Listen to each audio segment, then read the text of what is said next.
What is up, my brothers and sisters, my agents of respect? It's your boy TreJuanJohnson back with another episode of the No Disrespect But podcast. Before we get started, make sure you guys like and subscribe to the channel.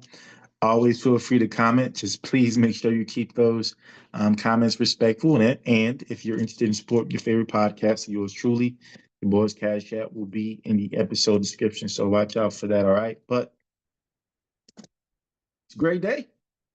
It's a great day. God's chosen franchise, the New Orleans Saints, have announced their starting quarterback. It will be Lord Slytherin, Spencer Rattler, second year guy out of South Carolina / Oklahoma. But obviously finished his career up at South Carolina. Had 6 starts last year, played in 7 games last year. Was 0-6 as a starter. Definitely was a rocky rookie year. There were some highlights, but definitely some lowlights.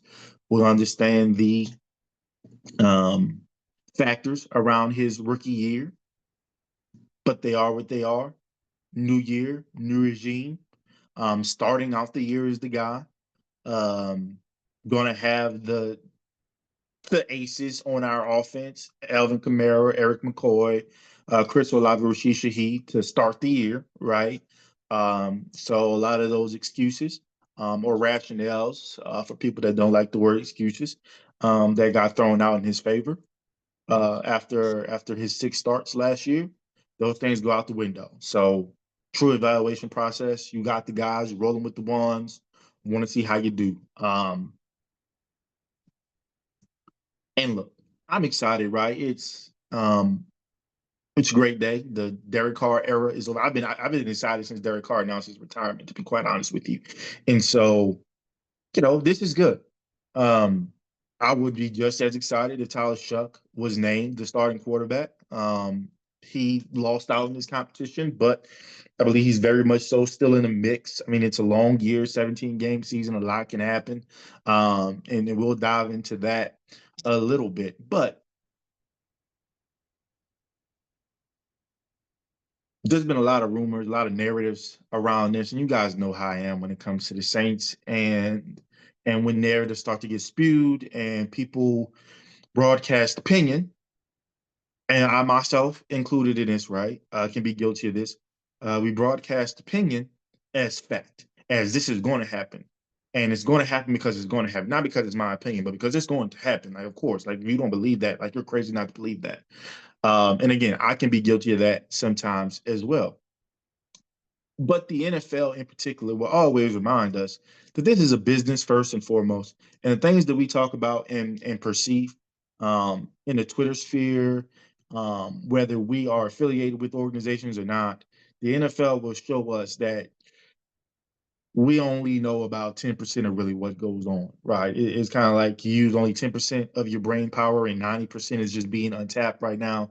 It's kind of the same thing. Like we all believe, especially the people that really work, get paid to do this, they believe they know. And of course they may know more than the average Joe, but you don't really know much about what goes on unless you really pay attention.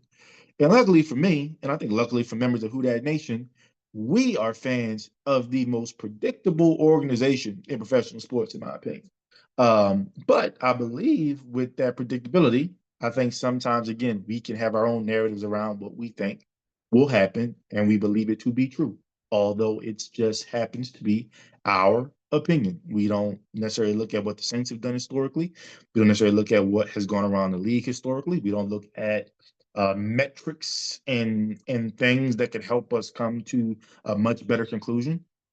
Which I would say, if you're someone that doesn't quite have the sources and things like that, it's really good to pay attention to what happens around the league because it will help you have an idea of what your team is doing. Um, as I always say when it comes to the Saints, there's a little bit about what I know because I know people. There's a little bit because I know professional sports. And I have no problem telling you which is which. But there were a lot of myths, a lot of narratives. And like my boy, like I said, my boy Leo DiCaprio in Django, when he was like, there's a lot of lies that's been told around this table tonight. Oh man, there were a lot of lies in this offseason, especially about my esteemed client, Kellen Moore.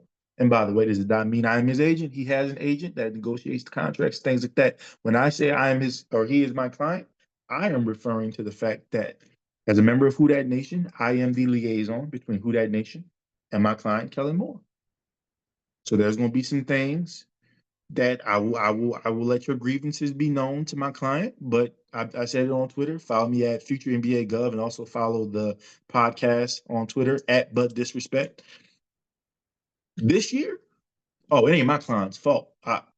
Blame the players. Blame the players. That's the only thing that didn't change. I mean, yes, the front office didn't change much either, but it's the players. Because at this point, Sean's gone, DA's gone. We got Kellen Moore. If we're still having issues with the players and discipline and all that type of stuff, it's them. It ain't my client. We cruising through this year. All right, but yes, a lot of myths, a lot of lies, a lot of narratives, and y'all know I'm the self-proclaimed sports guru, and I'm the last truth teller. I am. I'm the last truth teller. I will not lead you astray. And while I use the word lies and myths and narratives, that may be a little bit strong, I will just say, I wouldn't even say misinformation. I would say misinterpretations, right? Because there were things visible to us that I think we may have misinterpreted. There's a freaking gnat just flying around and it's getting on my nerves. I'm gonna have to kill it. So, anyways, I promise my house is clean. I think I wrote down about six, but we're going to go through them one by one, and there'll be some that may get added through the flow of conversation. All right. Number one, Tyler Shuck is Kellen's guy, and therefore will be handed the job. Okay, that's a two-part. That's a two-part. Let's start with the first one. Tyler Shuck is Kellen's guy. Okay. If we want to go and be, with the semantics of Kellen Moore's the head coach, he was a part of the evaluation process. Tyler Shuck was the quarterback that he wanted out of the many options that were available. I mean, we can even go from the ninth pick. You could have got a Jackson Dart if you wanted. Could have got Jalen Milroe there if you wanted. Could have tried to force feed a trade for Cam Ward, which we knew the Titans were going to move off of that pick. Shedeur Sanders was available. Dylan Gabriel for some people, even Will Howard's, whatever. Those guys were available. We ended up going with Tyler Shuck with the 40th overall pick. So therefore, he has to be Kellen's guy. Well, look, I'm gonna start from the beginning, right? The Saints quarterback situation this year was always meant to be a competition. That competition also involved Derek Carr. Of course, they wanted to move off of him. But if he was going to be on this roster, he was going to be a part of a quarterback competition. Obviously, he wasn't really grinding with that or jobbing with that because he's Derek Carr. He's a freaking 11-year vet. What do you mean I'm competing with a second-year guy and a rookie, especially a second-year guy that didn't win any games? What do you mean? So that was understood. It was understood that we were going to draft a quarterback. The issue or the conversation was the quarterback going to happen in the first round or later? And if you guys recall, throughout that pre-draft process, I talked a lot about what does drafting a quarterback in the first round mean and what does drafting a quarterback outside the first round mean. I used statistics about the past 55 years in professional football. Quarterbacks that are drafted in the first round have a much higher success rate, a much higher hit rate. It falls significantly once you go between rounds 2 through 7. This is 55 years of data that shows when you draft a quarterback in the first round, 44% of those guys made the Pro Bowl. 2 through 7 in the same span of time, 7%. So again, it goes down. When the Saints did not draft a quarterback at 9, it signaled this. Spencer Rattler was valued in the building. Doesn't mean just by Mickey Loomis and Jeff Allen in the front office. That means he was valued by Kellen Moore and the coaching staff as a guy they wanted to get a look at this year. Kellen spoke about this many a times of how this year is a clean slate. He watched the film from last year. He broke down some of the things he saw from guys, and he wanted to be able to rule them in or rule them out for himself within his system, within uh, his leadership, right? And then move on from there. So Spencer Rattler was very much a part of Kellen Moore's idea of what his team would look like initially. Also bringing in another guy, looked the part. Supposed to be a three quarterback competition. Saying to yourself, well, Trey, if Derek Carr was on the roster, Spencer Rattler, this rookie, and Jake Haener, that's four guys. So how is it supposed to be a three guy? Well, Jake Haener lucked out because Derek Carr retired. Us going through this three quarterback process and everybody has a shot. Oh no, that was the initial goal, to have a three quarterback process and everybody has a shot. Derek Carr was probably going to be in the front in the driver's seat, but he was going to have to beat out a Spencer Rattler and insert draft pick, which happened to be Tyler Shuck. We also reached out to three other vets. Now, Easton Stick, I did not know about, but apparently there was another vet we reached out to early in the offseason. Cooper Rush was the guy we reached out to. Jameis Winston was the guy we reached out to. Obviously, those guys signed elsewhere. Jameis went to the Giants. Cooper Rush goes to Baltimore, I believe. Now, while I felt like they both made bad decisions, because I felt like, especially Cooper Rush. Like, okay, James has started in this league before. If he just felt like, look, man, I want to go to a team that I know has some good players, maybe compete for the starting job, which I don't think there was ever really a competition between him and Russell Wilson. And then, of course, Jackson Dart getting drafted in the first round that really ruled him out of ever having an opportunity there. But Cooper Rush never having an opportunity to truly be the QB1. Started as a quarterback, backup quarterback, came in relief of Dak Prescott a number of times, played really well in relief. And I felt like he had a really good shot at having a starting quarterback job. And I thought New Orleans would have been a perfect spot for him. They definitely asked.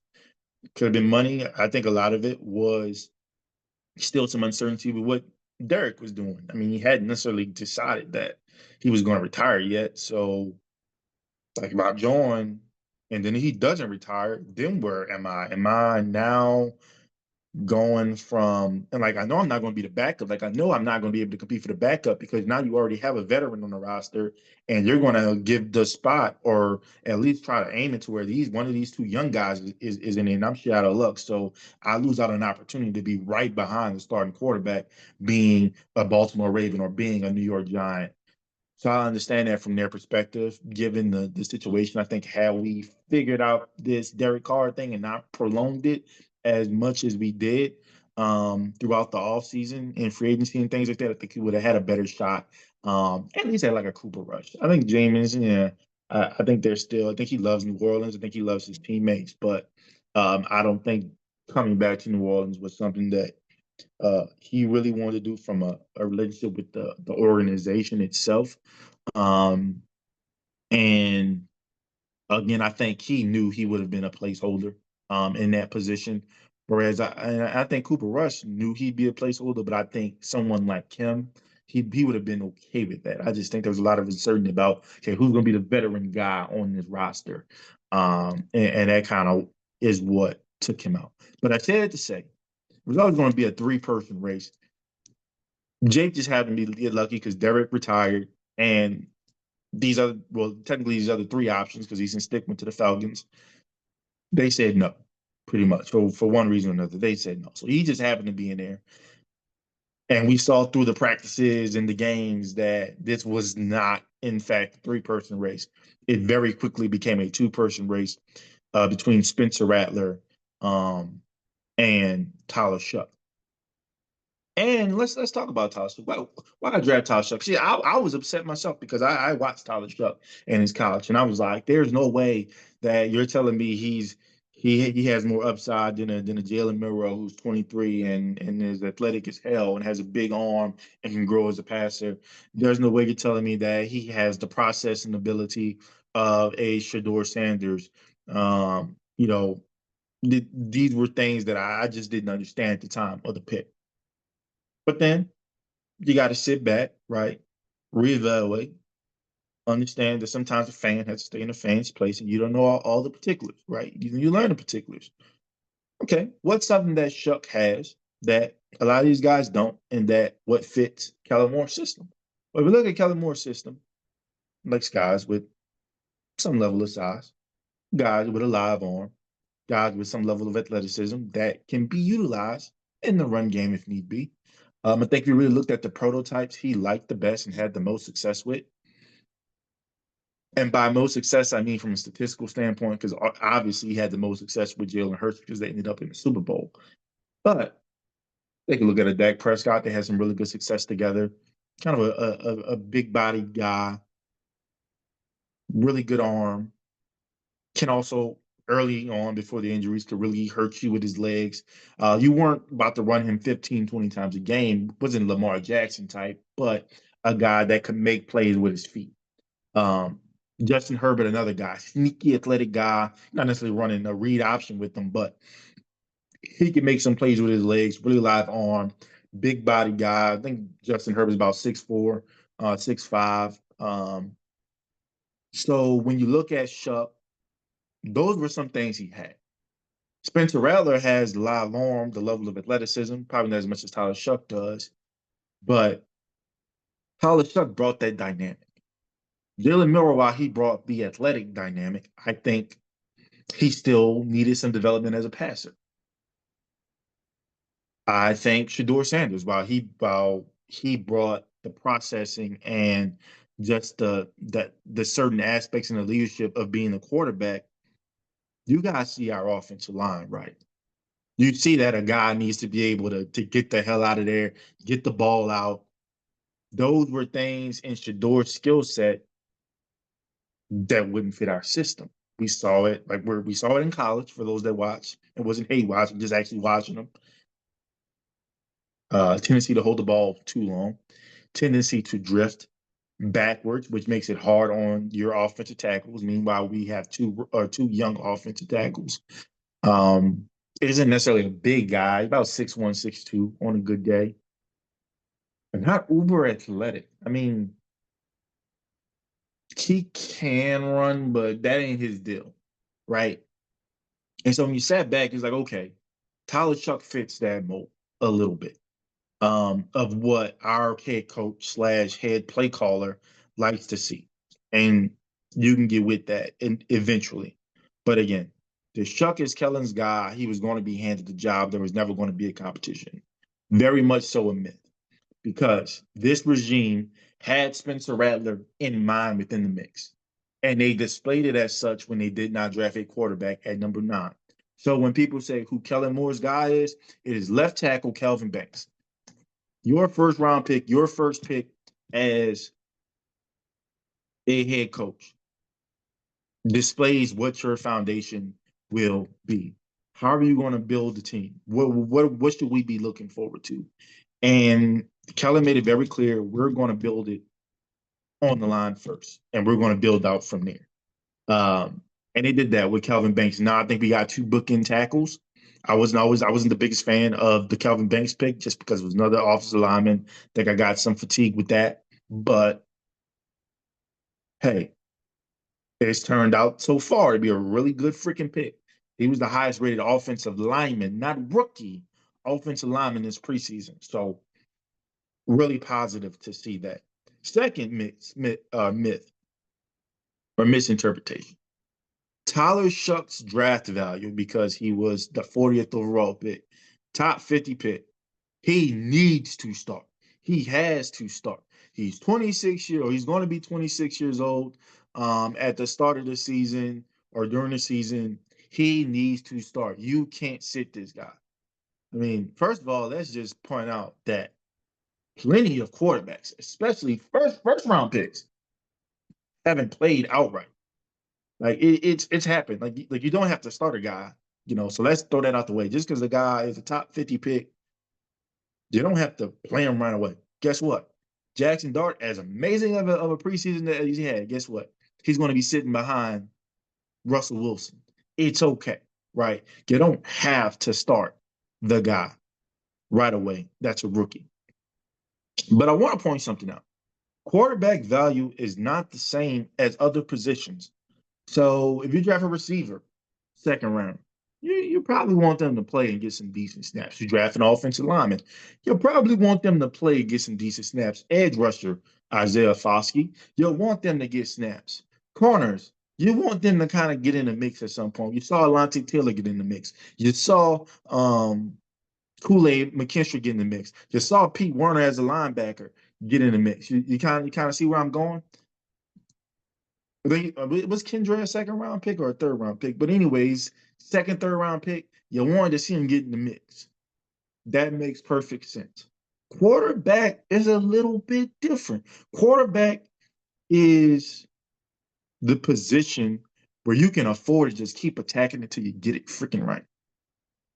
There is no, well, I did draft this guy, top 10, or I did draft this guy in my first 50 picks. So I gotta play him. No, no, no, no, no, no, no, no, no, no. You don't have to do a damn thing. If the guy cannot compete, if the guy competes and isn't better than the guys that are on the roster, I don't have to start him. If the guy ends up getting in the game and he doesn't look the part, I don't have to keep him. I can keep going. I mean, there's been a lot of talks about the Saints having the number one overall pick. Guess what? We have the number one overall pick and we draft quarterback number one overall. And then that very next year, we have a number one overall pick again. And that quarterback sucked, being the reason why we got the number one overall pick again. Guess what? We can move on. And it's totally fine. Yeah, you're going to be a little bit pissed off that, oh my God, we didn't get it right. We didn't get it right. When are we going to get this quarterback position right? But guess what, Who Dat Nation? Welcome to the rebuild you asked for. Rebuilding, the main part of rebuilding is trying to get the quarterback position as right as you possibly can until you get it right. But here's another reason why that's a myth or a narrative needs to be dispelled. Again, I talked about it before. Quarterbacks outside the first round have low hit rates. That also means, guess what? Spencer Rattler, who was just announced as the starting quarterback, the likelihood of him being successful is extremely slim. Tyler Shuck, the likelihood of him being extremely successful is extremely slim because the numbers show when you don't draft a quarterback in the first round, it goes from mid-level because we understand the quarterback position is the hardest position to get right. So the fact that 44% of the guys in the first round drafted over the past 55 years made a Pro Bowl, that is awesome. That's a good hit rate. The fact that it goes all the way down to 7%, just essentially a pick later from pick 33 on, it goes downhill fast. That shows you just how hard it is to pick the quarterback position. And so sometimes when you feel like, okay, I may have a guy I want to invest in, or guys I want to have compete, you can use second and third and fourth and fifth round picks. We traded up in the fourth round to get Jake Haener. At one point we traded up to get Ian Book, if I'm not mistaken. It happens. I'm not a fan of the pick. I wasn't a fan of the pick. Yes, I would have loved to draft the playmaker. But here's another thing. And again, there are people that are smarter than me. There are people that say if the Saints could have waited until the third round or later to draft Tyler Shuck, they would have. But sources told them that the Rams eyed Tyler Shuck as a guy that they could bring in behind Matthew Stafford, compete with Stetson Bennett a little bit in the preseason. Probably wasn't going to dress. You were going to have Matthew Stafford as your starter, probably have Jimmy G as your immediate backup, and develop this guy. And then when Matthew Stafford inevitably retires, I think this is their last run together, right? You have Tyler Shuck, Stetson Bennett, Jimmy G, or whatever. You have to compete for the starting quarterback position unless Matthew Stafford just sucked this year. You ended up getting the top pick. Hello, Arch Manning. Yeah, I know. But apparently that was the Rams' plan. And so knowing the evaluation process we had on these quarterbacks coming out in this 25 draft, that was the guy we wanted. Okay. Knowing that we had missed out on the Jameses and the Cooper Rushes of the world. So there's not a vet option to fall back on. Derek Carr's not coming back. We went with a guy that we felt could compete with Spencer Rattler, was ready physically, uh, maturation wise, to compete for a starting quarterback job. That's fine. I can agree with that. I'm the biggest Jalen Milroe fan that is. Guess what? Anybody tell you I didn't have him playing this year? I had him sitting behind a vet. I did have him not competing with a Spencer Rattler, but if it would have been Cooper Rush, if it would have been a Jameis Winston, oh yeah, those guys are going to start, and you're going to let this guy mature or whatever and develop, what you can do with a 22-year-old like Jalen Milroe. Um, What you could do with I think Shador is like 23. You can do that with a 23-year-old. 26, and you don't really want to, but you can. And I think they're going to take Tyler Shuck's development seriously. I think they're going to continue to take Spencer Rattler's development seriously. I don't think it's a either or. I think it's a and with both of them.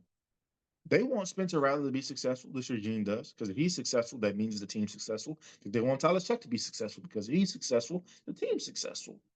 We should hope.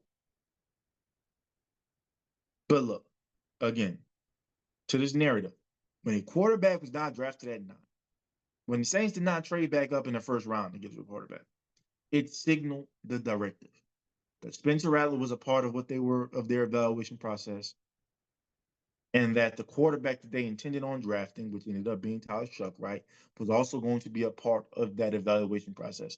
And the winner of that competition was going to be the starting quarterback against the Arizona Cardinals. That happens to be Spencer Rattler, which leads me to the third myth, that Spencer Rattler and Tyler Shuck, especially Spencer Rattler, are placeholders. Let's start with Spencer Rattler first. This notion, and here's the thing, I believe that you would start Spencer Rattler first. It wasn't because I felt like the Saints are going to be bad, and oh, if they look bad early on, then you can just go to Tyler Shuck. Part of that was that, in the sense of, I felt like if Tyler Shuck was a starting quarterback, you play him the whole year, and then if he doesn't look the part, then you move on, and it would have been easier. It would be harder to move off of him and bring Spencer Rattler in, as opposed to starting Spencer Rattler if things don't look well, then bringing Tyler Shuck in, which then affords Tyler Shuck some time to get used to the NFL game. People forget 7 years in college, but he only played 40 games. Spencer Rattler still had more starts, still had more pass attempts in college than Tyler Shuck did. Spencer Rattler has a year under his belt in the NFL, knows the speed of the game a little bit, but at the same time, he's still going through his process as well. Second year guy, new coach, new scheme, truly having a shot at playing with the ones, right? That wasn't a thing happening last year. So he's in a new world himself. But this idea that, oh, well, we're going to start Spencer Rattler, this is great. There's some people in the camp that's like, oh, it's great we're starting Spencer Rattler, but give him 4 games. 4 games. I'm here to tell you, if the Saints were only going to give Spencer Rattler 4 opportunities in a regular season to show that he's the starting quarterback and the future of the franchise, Tyler Shuck would have been announced the starting quarterback. Spencer Rattler is not getting a short leash. This is not happening. Spencer Rattler will be afforded 8, 9 games, like probably going into the bye week, unless, I would say this, unless he just looks abysmal. He can't move the ball. Our offense is pathetic, and you just have to make a move. He's going to have every opportunity to truly seize this job for this year as a whole and going into next year. Because it's important. What Tyler Shuck and Spencer Rattler are competing for is not just about this year. They're competing for who's going to be the undisputed guy going into next offseason. The Saints would love for one of these two guys to show flashes. I'm not talking about Jaden Daniels flashes of, hell, we're almost winning the division, we're getting to the NFC Championship game. That's not what I'm talking about.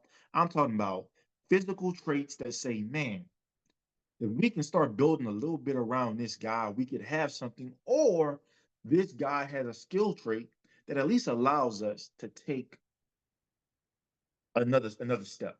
So they go in next year, next offseason as the guy. We're building that talent pool around them to give them the absolute best job to secure the job. And if they don't, then we got picks. We can really start over with a new quarterback. And I would say the same thing applies to Tyler Shuck. Like I don't believe that they are just going to abandon guys after 4 and 5 starts. That's not how you develop. Hey, y'all, we beg for this. Most of us in Who That Nation beg for this to be in this position where we don't have vet quarterback after vet quarterback and just trying to plug in the holes. Yes, would I love a first round pick where I know that's the undisputed guy and we're not talking about competition, we can just build him? Yes, I would love that. But we still have two very young quarterbacks that we have going at it. Spencer has the advantage, obviously, to start week 1, but the competition doesn't stop. The development doesn't stop. Spencer Rattler just gets first crack at it, and he's going to have every opportunity to be successful. They aren't going to sabotage the play calling. They aren't going to try to minimize what he can do, what works best for him. No, they're going to try to build the game plan around what he does best. In relation to guys like Alvin Kamara, who I think is going to be a workhorse for us in terms of how we run our offense. Chris Olave, I think, is going to be a big piece. TreJuanJohnson is supposed to be a big piece of our offense, helping us attack the middle of the field. So this notion that these guys are placeholders, get that out of our head. Stop looking. I know it's easy, right? Because you got the big names, you got Arch, you got DJ Lagway, you got Cade Klubnik, you got Drew Aller. Oh my God, these big names coming up. Be a Saints fan. Just be a Saints fan for this year. Okay. Be a Saints fan for this year. Go through this process. And then when things start to look dim, things start looking like, okay, we may be going that quarterback here. Now let me fix it. And I say that because the Saints are going through the same process. Right. Are they doing their due diligence on the next 2 classes? Of course they are. You'd be an idiot not to. It would be malpractice. You're not doing your job if you're not always planning ahead, right? But I guarantee you they want these guys to be successful, people. They're not in looking to sabotage either one of these guys. They were both given ample opportunity to seize this job. They will both be given ample opportunity to be the quarterback of the future for the New Orleans Saints. In a perfect world, again, one of these 2 guys looks decent enough to where we can address the interior offensive line, address more pass catchers, address some areas on defense, maybe spend a little bit of money, you know. You don't want to spend money if you don't have a quarterback. You don't want to do that. But maybe you feel like you got a guy that you can start not go crazy on with the bank. Just a little bit here and there, like Tennessee Titans did. They just, they felt like Will Levis showed enough his rookie year. He goes into the next offseason as the guy, not in the quarterback competition. They go get a Calvin Ridley. They try to make adjustments to the offensive line because he was the most sacked quarterback, even though he didn't start the whole year. And he didn't show the part. Guess what? They end up getting the first overall pick. Welcome in Cam Ward. They have a really good backfield and with Tony Pollard and Tajay Spears. You still got Calvin Ridley. They added some more pass catchers. Try to revamp the offensive line. We know they spent some money on defense the previous year. If Cam Ward is who you think he is as a number 1 overall pick, you could be back in the thick of the AFC South race, which isn't like some wild division anyway. Very much so the same position that the Saints are in the NFC South. So we'll see what that looks like.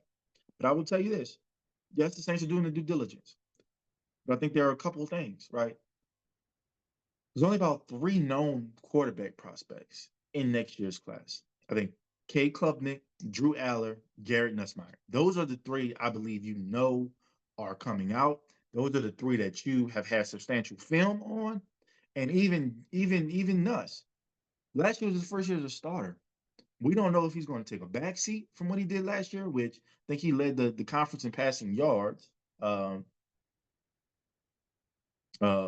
led it in passing yards. He could take a backseat, or he could, with the investment LSU has made in the skill players, this offseason, as well as the guys they already developed, i.e., Aaron Anderson, if he can parlay that and have a monster year, get LSU to the playoffs, that's going to be big for him. We're talking about a guy that can be a top 5 pick with that. Drew Aller, a guy who's about to be in his second year in this system where he did really well. Penn State doesn't have skill positions galore. At least they didn't have last year. You had Tyler Warren. There was a reason why his usage rate was high as hell. Because Penn State, they know how to draft a good running back. You know how to draft some good offensive linemen, know how to draft some good defensive guys, or recruit some good defensive guys. And they know at least how to develop a long-term starter at the quarterback position. But I wouldn't say they've developed any superstars, especially in the James Franklin era. And so Drew Aller is a guy that has elevated himself to be in those conversations. Some even thought that he could have been a first-round pick this past draft. So there's a lot of eyes on him, but we got to see how he bounces back.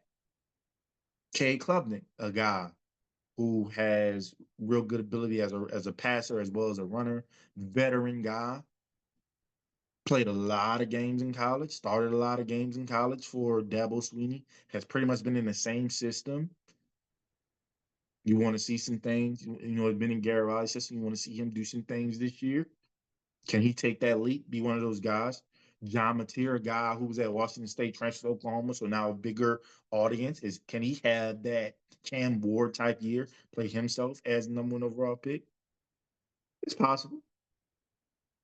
Lenore Sellers, going into his second year as a starter. A lot of people, a lot of eyes are going to be on South Carolina this year. A lot of eyes are going to be on him, right? Maybe caught a few people by surprise. Now there's film on you. Can he elevate from last year's performance? Get South Carolina to play in games that they haven't really played in since the old ball coach was there? Steve Spurrier, shout out to him.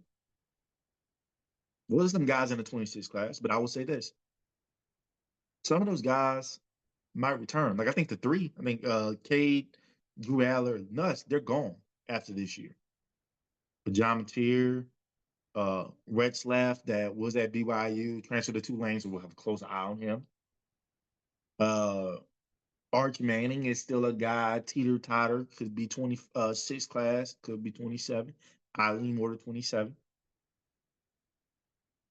We don't know. We got to see. And the same way we don't know as fans, that's what the organization doesn't quite know. They have the expectations. They've scouted them, but now everybody's waiting to see what are these guys going to do. 27 class, I think might be a little more likely. I think you might see some guys from the 26 class stay. You may see some guys stay and be in the 27 class, which bulks that up even more. Obviously, that's headlined by Arch in Lagway. I think Dylan Raiola is a guy to look out for. We'll see. But this idea that Rattler and Shuck are placeholders and that they're going to be gone after this year, don't get accustomed to that, especially if these guys play well. I feel like already looking at the future and wanting to get these guys in, that's not giving neither of these gentlemen the support that we should be giving them as a fan base. But I digress. Another one goes with Saints will definitely draft a quarterback in 2026. I named 3 guys that I believe for sure will go out. I believe 2 of those 3 guys being Drew Aller and Cade Klubnik, which I think Cade Klubnik fits a little bit more with what we would do. I think those 2 guys definitely are top 5 picks if they have the seasons I believe they will have.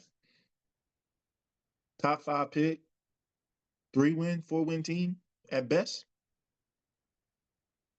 Here's a little news flash for Who Dat Nation, right? The Saints do not see themselves as a 3 to 5 win team. The Saints have not operated as if they would be a 3 to 5 win team. Kellen Moore does not take this job if he feels that this is a 3 to 5 win team roster. Can injuries happen? Of course. Can the season totally fall off the rails? Of course. Last season did. But that's not what the Saints view themselves as. Kellen didn't sign up for that. There are things that we've done that signify we're in a rebuild, right? We didn't extend vets. We didn't spend crazy money in free agency. We utilized our draft picks, right? We put those young guys in positions to play meaningful snaps. I think Jonas Sanker will play meaningful snaps for us. I think Broughton will play meaningful snaps for us. Obviously, Calvin Banks is our starting left tackle. I think Devin Neal will play meaningful snaps for us. I can go on and on, right? We did right, but we did a rebuild. I think the assumption is that rebuilding means losing on purpose and tanking. That doesn't mean that. There are a lot of teams that are winning right now in the NFL that are rebuilding, but they're fighting for a playoff spot at the end of the year. The Saints very much so want to be fighting for this division. They just don't want to have to do it in the way that they've done it in the past, by spending money on a veteran quarterback, by kicking money down the kicking the can down the road when it comes to our finances. Because why? The definition of insanity, right, is doing the same thing, expecting different results.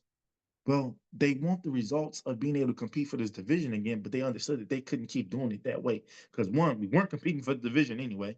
Like we kept that kept not happening. And our financial situation was just crap. It was getting worse and worse. So you had to stop something. And the organization and me and some guys, hot take Tabor, I think is how you pronounce it, hot take, but y'all know him on Twitter. He even mentioned it to us. The Saints don't believe that the fan base can handle a full bare bones rebuild. And we can't even handle this one. We can't even handle, like, they gave us everything. They didn't spend money. They didn't spend money crazy in free agency. They kept their draft picks this year, and most of those guys are going to contribute. They got two young quarterbacks vying for the QB1 position. They've given you everything you begged for, and you're still complaining. No, so no. If they offload Alvin Kamara, they offload Demario Davis, Cam Jordan retires into the sunset.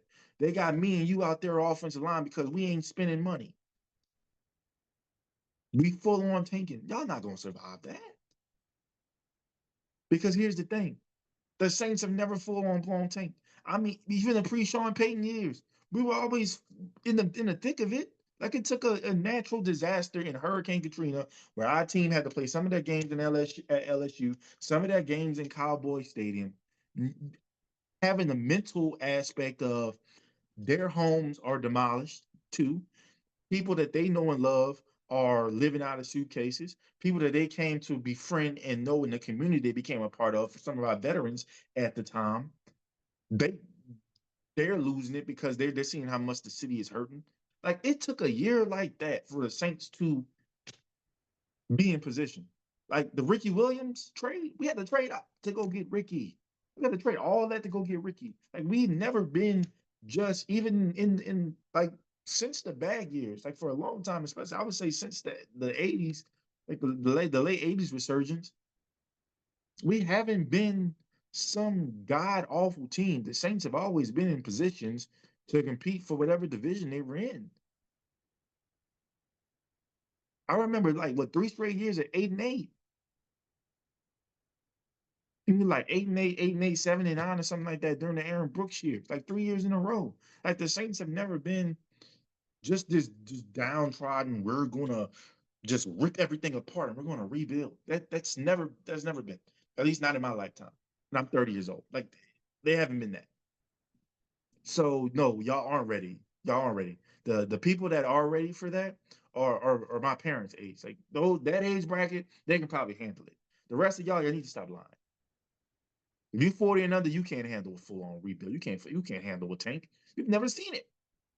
This ain't been bad, but I can tell you they never tanked. So I digress. Like, we haven't been bad since what? That was a year we won one game. We won 1-15. My dad talks about it all the time. Everybody was wearing the bags, and we won the last game of the season, and there was a big old parade because we won. We didn't finish the season not winning any games. Yeah, the Saints haven't been that bad in a long time. Okay, so let's stop the notion that we can handle a rebuild. You can't. The organization knows you can't. And they don't believe that they are a 3-win team. They're going to try to win this damn division. And why not? Why not? Baker Mayfield, like that's the best quarterback in the division. You can't fight for a division where Baker Mayfield is the best quarterback in your division. Really? Bryce Young, make it or break a year for him. Michael Penix, first full year as a starter. And we still got to see how he translates to the NFL. You don't think they're gonna try? You don't think this was part of the mix of Kellen Moore deciding to stay here or to come here and not stay in Philly for another year? He could have did the Ben Johnson route. He could have stayed in Philly again. You know how many jobs are about to open up? Sean McVay may retire at the end of the year. Rams may have a good pick. You know, it's FTP around there. Fuck them picks with them. He could be in prime position to go get an Arch Manning or a Cade Klubnik. Dallas, that could have been that could be a one and done job with Schottenheimer. He could have stayed in Philly if he wanted to. He could have waited out for the Vegas job. Could have waited out for the Colts job. Whatever. I can go on and on. He could have. It was well within his right. He didn't have to leave Philly, but he came here, and he sure as hell didn't come to lose. So as I did that, oh, they're definitely going to draft a quarterback in 26. No, if these two guys at least look a decent of a part, we're going to try to attack trenches. We're going to try to attack playmakers. That's the plan. Build this team. The roster is just not the best. But all I can tell you is they aren't going to lose games on purpose, y'all. Like, can we get that out of our head? Like, this is the NFL, not the NBA. It's too physical and way too prideful of a game to want to go out there and lose on purpose. That's not happening. So rebuilding does not mean losing. I will continue to echo that. Rebuilding does not mean losing. Please get that out. Two more things, and we're done. Experience versus potential. There will be people that have you believe this was a decision based on Spencer Rattler having more experience and Tyler Shuck having more potential. Spencer Rattler's younger than Tyler Shuck, by the way. So when we talk potential, what do we mean in terms of development pool? Arm talent, Spencer Rattler has just as good of an arm. Tyler Shuck is 6'5". So definitely has the prototype build that we always hear about quarterbacks. But if you look around the league, ain't too many 6'5", 6'6". Pat Mahomes ain't that big. Josh Allen is. Lamar Jackson isn't. Jalen Hurts isn't. Jaden Daniels isn't. He's about 6'3", 6'4", but a twig. So what exactly is this potential and this wait and see? And then Shuck has the higher ceiling. Where do we get that? Those are a lot of buzzwords, but you got to explain that to me. What does that mean? Because I can tell you, the Saints don't feel that way. They don't feel that Tyler Shuck just has this enormous ceiling that Spencer Rattler doesn't have, that Spencer Rattler also can't develop into a top guy. If they did believe that, I can tell you right now, Spencer Rattler wouldn't be the starting quarterback. Are you kidding me? A kid with just 6 starts under his belt, you're going to count that as being the most experience? And that being the advantage? We watched those 6 games, right? Like we did, right? If if if that is what this regime, this coaching staff was going off of as to why Spencer Rattler is going to be the starter and Tyler Shuck isn't, oh, I would have my reservations. You guys know that Kellen Moore is my client, but I would have to have a conversation of, sir, that is not a good way to evaluate this process. If it's a clean slate, it's a clean slate. Spencer Rattler is being evaluated for the damn work that he put in this offseason. Does some of his experience in terms of having a year under his belt in NFL and learning how to prepare? Sure, I will give you that. But he also showed positive traits. I think Tyler Shuck showed positive traits to where I don't feel like you give up on him. I think there's still room.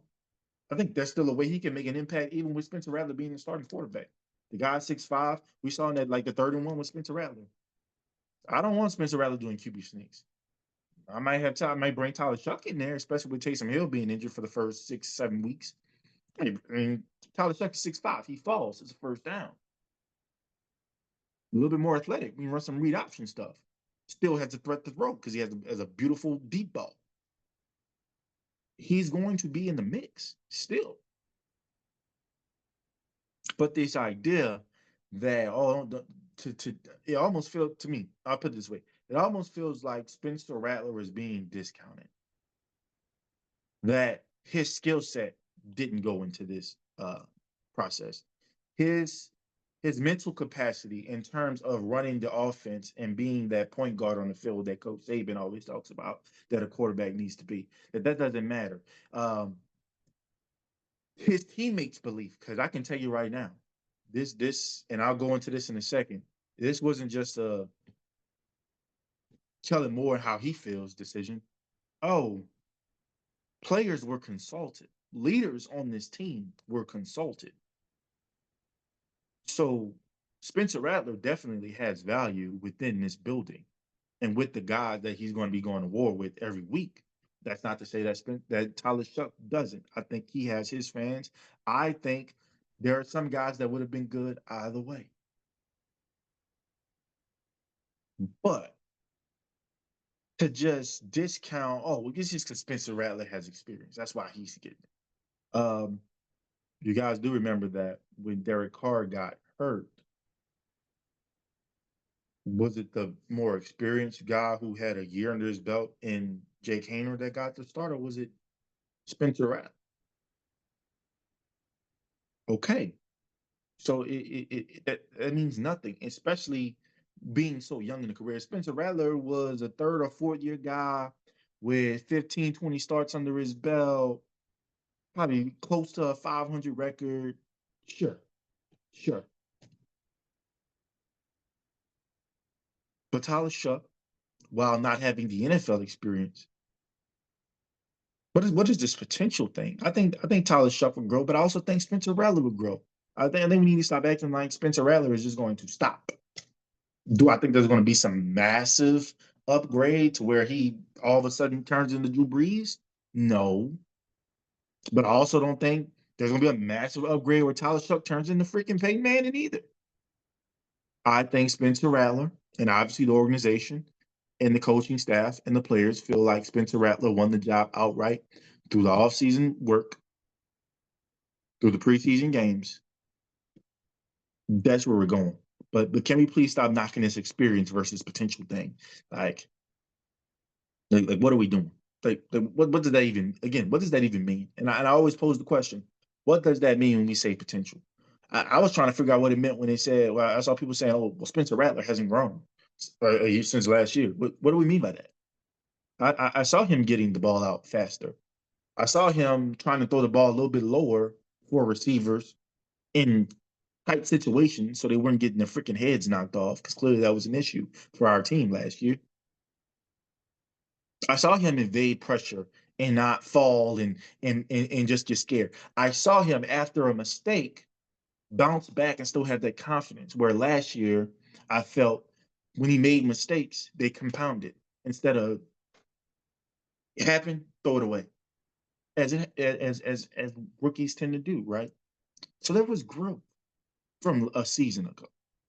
And I think people were looking for the statistics to show and to prove this battle, but it's impossible. It's different game scenarios. It's different personnel with and against. It's hard to just evaluate based on the statistics.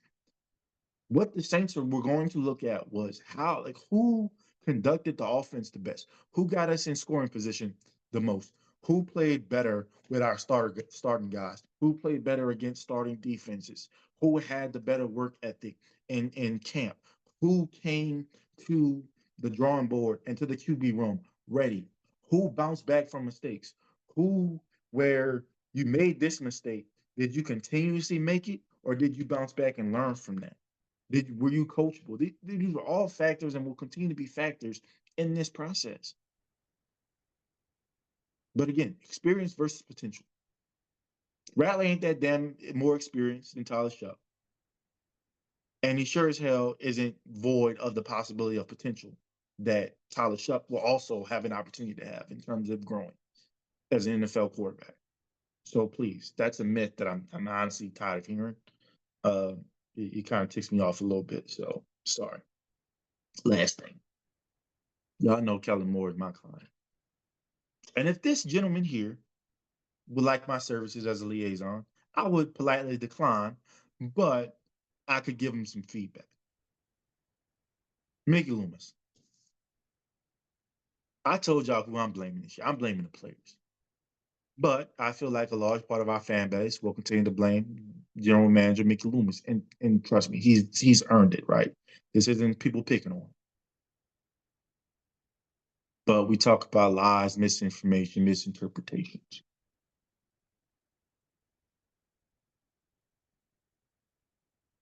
Mickey Loomis, when it comes to the quarterback position, has always left it in the judgment of his head coaches.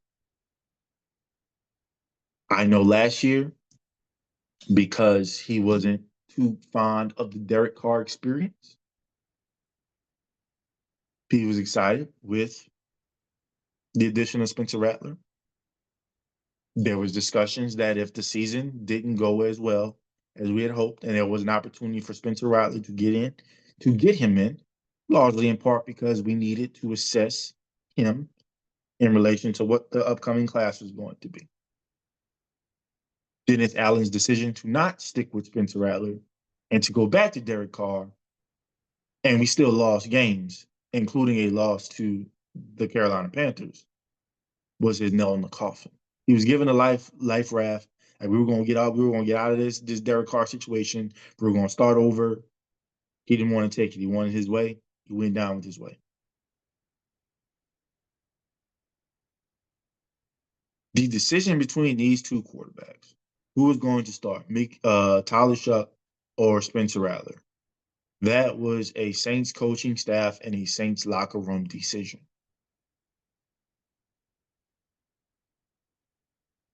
Mickey Loomis's presence in that is more about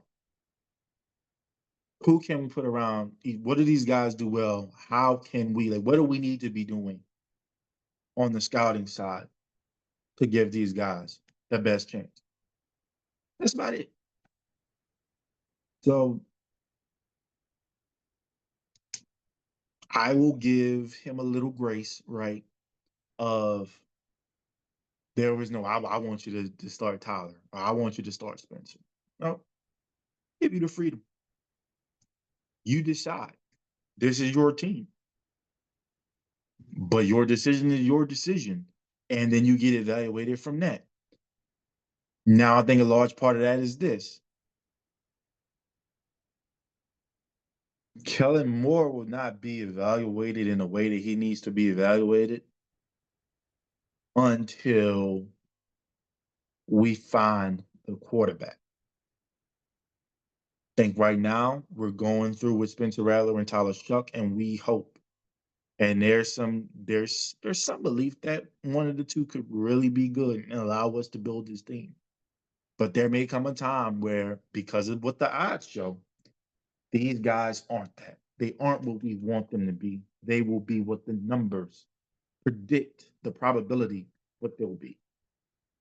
And when that happens, you go first round quarterback. I don't know. I don't believe it'll happen in 26, but I think you should be on 2027 alert. If neither quarterback has been able to secure QB1 long term. When that happens, the clock officially starts on Kellen Moore. I would even go as far to say we're talking about draft picks. I'm of the mindset that it will be a first round draft pick. There are some quarterbacks, some veteran quarterbacks that you may see being talked about with the New Orleans Saints. Dak Prescott, Kyler Murray.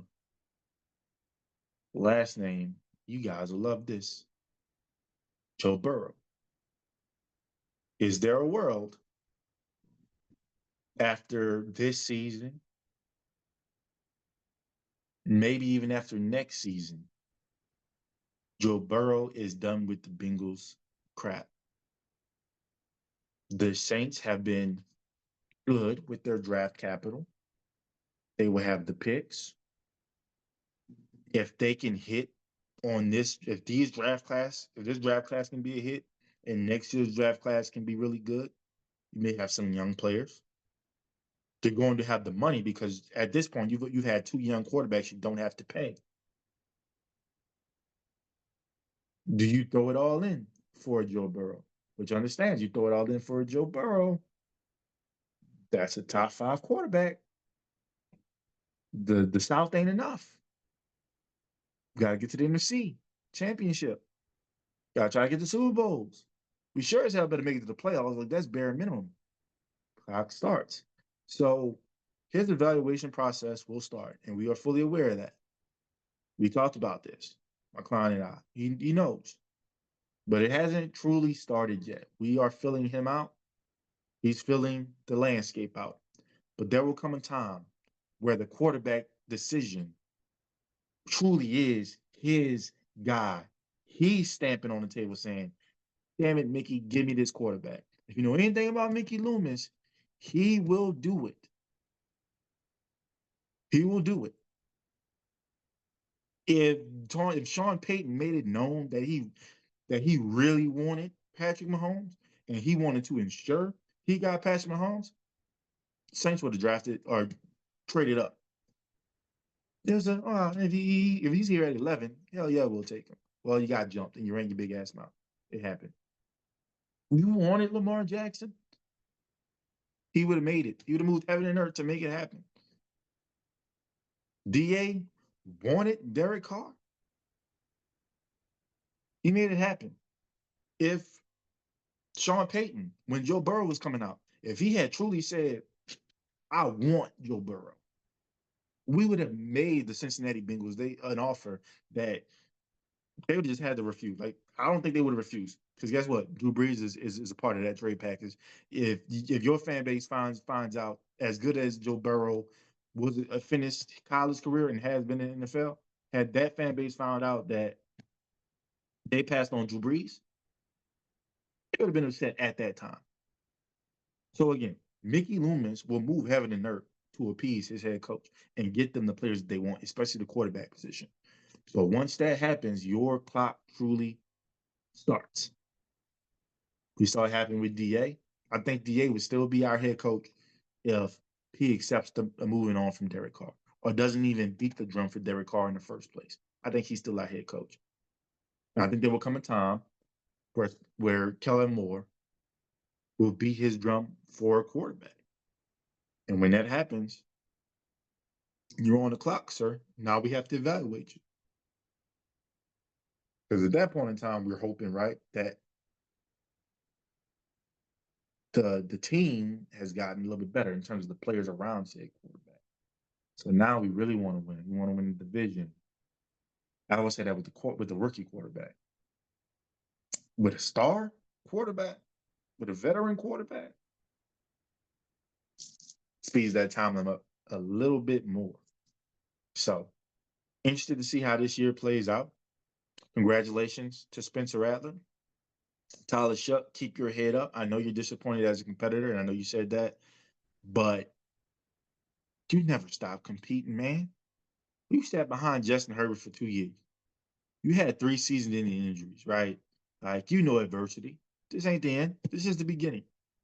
Your time will come, whether it's with the New Orleans Saints or with somebody else, but you have to stay ready so you don't have to get ready. And so what I would say to Tyler Shuck and Tyler Shuck fans is enjoy the year.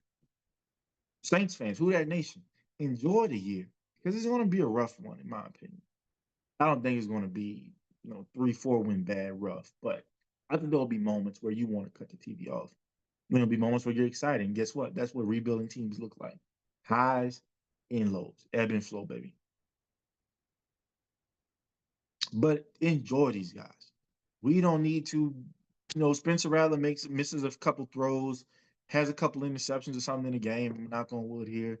We don't need to see, oh my God, put Tyler Shuck in. Tyler Shuck gets an opportunity and he doesn't look good. Oh my God, put Spencer Rattler in. Oh my God, March for Arch or whatever. Or oh my God, we going that way for lag way. I don't know. Whatever taglines we can come up with as Saints fans, because we are very creative people. God's favorite people, in my humble opinion. Enjoy it. It's what we ask for. And sometimes you get what you want, right? Asking ye shall receive. We received. And we gotta reap what we sow. Okay? We sowed this seed. We wanted this We wanted this pathway to getting our team right. And guess what? Before you get the franchise quarterback, it's a lot of mud. It's a tough terrain to navigate through. And we're in it now. So let's have a good time. Let's finally get back to having a good time. It's been too long with this quarterback civil war thing. Let's enjoy the guy. Let's enjoy Spencer Rattler, and then if we have to make a change, let's enjoy Tyler Shuck. Shit, if we sign Easton Stick and they say they throw him in there, let's support him. Let's just have a good year, and then we can talk about who to bring in and who to get rid of as the year is coming to an end. All right, at least I'm gonna try. Y'all hold me to that because I know how I can be. Right, I'm the worst of the bunch. So help me help y'all in a way. Because I feel like if I'm doing well, I can try to be a voice to try to get other people to do well. But if I ain't doing well, oh Lord. But I'm gonna try. I'm gonna try. I'm gonna try to be a little unplugged this year in the sense of just watch. I don't need to be no inside stuff. I don't need nobody to tell me nothing. Like unless it's just pertinent information. It's gonna try to enjoy. It's been a long time. Hasn't it, Who That Nation? It's been a long time since we got to enjoy our team. Like I would say the last time we enjoyed being Saints fans was Sean Payton's last year and losing. I mean, we beat Tampa Bay, but losing Jameis. Like I think going into that game, we were finally starting to heal, and obviously winning, putting the game away with a pick six by PJ Williams. I think that was almost the last time we we were just happy going into that game. It was we had just signed Mark Ingram back or traded for Mark Ingram, so Alvin Kamara was happy, and we were gonna start to open the offense. TreJuan Smith was looking like a Hall of Famer. James Winston was looking good. Sean looked like he was in his bag. Looked like he had found the love. Defense was the defense, giving Tom Brady hell. I think we can get back to that. I think this is a perfect time to get back to that. Let's be happy again. Let our sorrows be simply because the Saints let us down and not some division between players. Let's get back to just being fans of our team. And let some of these stand bases keep them out of family business because again, it's going to be a rough year and we ain't got nobody but us. We know how the league feels about us. We know how these other fans feel about us. Every time it's time to joke, they want to come at our neck. Ain't nobody but us. If we fight amongst each other, we can't rally to fight the other 31. So we on one team, God's chosen franchise, the New Orleans Saints. Who that, baby? Now, is anything I said that disrespected anyone? It's a good thing, right? It's an opportunity for me to learn, and it's an opportunity for you to teach me. All I ask is that you keep it respectful. Peace.